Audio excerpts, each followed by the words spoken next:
O balanço patrimonial é a principal demonstração financeira exigida por lei. Isso porque apresenta a real situação do patrimônio, que são os bens, direitos e obrigações da empresa em um determinado momento.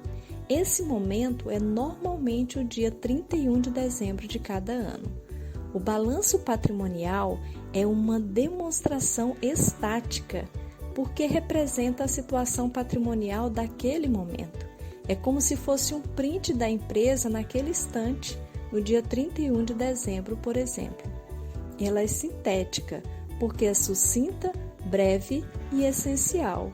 Também é considerada ordenada, ou seja, organizado no padrão exigido em lei. Reflete o patrimônio de forma qualitativa, pois apresenta cada item que compõe o patrimônio, e quantitativa, já que apresenta quanto é o valor de cada item desse patrimônio. Como, por exemplo, nós temos a conta estoque, no valor de R$1.000, ou seja, esta conta está qualificada no que ela representa, que é o estoque da empresa, e quantificada, pois apresenta quanto é o valor do estoque desta organização. Nesse relatório, os bens, direitos, obrigações e a participação dos sócios patrimônio líquido são evidentes a todos que tenham acesso a essa demonstração. A lei que cria e organiza essa demonstração é a Lei 6.404 e suas alterações. Para esta lei, as contas do ativo, que são os bens mais os direitos, seguirão a ordem decrescente de liquidez. E o que seria a ordem de liquidez? Liquidez é a possibilidade de elementos do ativo se converterem em dinheiro. Também é conhecido como grau de liquidez. Isso significa dizer que serão apresentadas primeiro no relatório as contas que se convertem em dinheiro de forma mais rápida. Por exemplo, a conta caixa é a que apresenta maior liquidez por representar dinheiro disponível. A conta estoque de mercadoria apresenta menor liquidez que a conta caixa. Isso acontece porque, para ser transformada em dinheiro, é necessário que os produtos sejam vendidos à vista.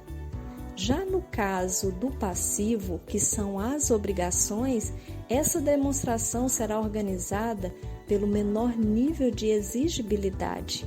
Então, o que é nível de exigibilidade?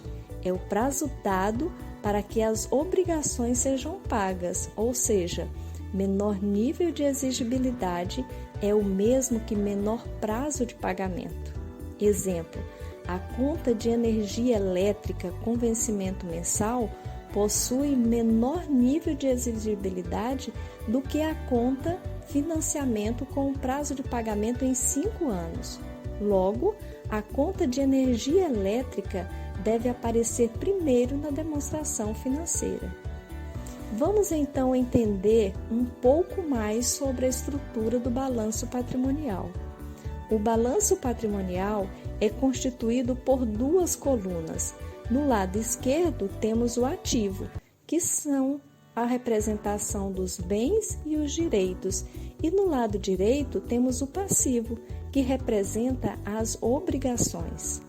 As contas do ativo são classificadas em 2 grandes grupos: ativo circulante e ativo não circulante.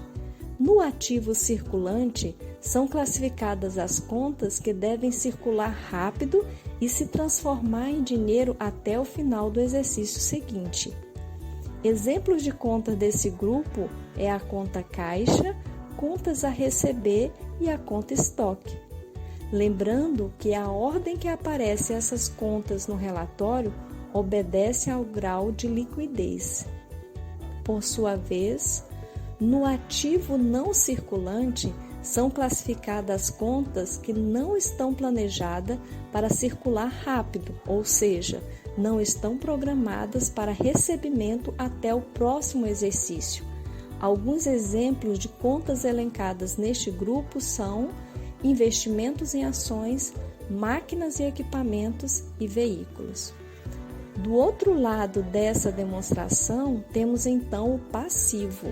As contas do passivo são classificadas em 3 grandes grupos: passivo circulante, passivo não circulante e patrimônio líquido. No passivo circulante, são classificadas as obrigações que devem ser pagas ou recolhidas até o término do próximo exercício. Normalmente estão acompanhadas da expressão a pagar ou a recolher. Exemplo: fornecedores, duplicatas a pagar, impostos a recolher. E no passivo não circulante, essas contas de obrigações que possuem vencimentos após o exercício seguinte. Exemplo: financiamento, empréstimos a pagar, contas a pagar. O último grande grupo do passivo é o patrimônio líquido, que é composto pelo capital social, reservas de capital, reservas de lucro, prejuízos acumulados, entre outros.